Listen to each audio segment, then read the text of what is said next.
10-may kuni yerga qulab tushadi. Barcha ehtiyot choralarini ko'rsin. Assalomu alaykum hurmatli tomoshabin, kanalimizga xush kelibsiz.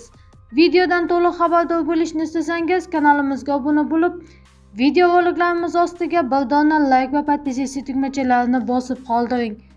Keyingi haftada sayyoramiz atrofida 53 yildan buyon aylanib yurgan 500 kilogrammlik Sovet kemasi yerga qulaydi.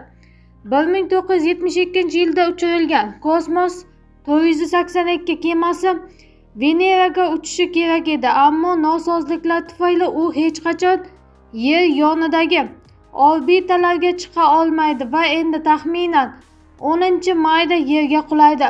Olimlar u aniq qayerda qulashini bilishmaydi, lekin vahima qilishga hojat yo'q. Jiddiy zarar yetkazish uchun u juda kichiklik qiladi.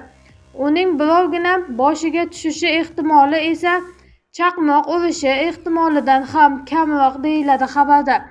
Eng so'nggi yangiliklardan birinchilardan bo'lib xabardor bo'lishni istasangiz kanalimizga obuna bo'lib, video roliklarimiz ostiga bir dona like va podpisatsiya tugmachalarini bosib qoldiring.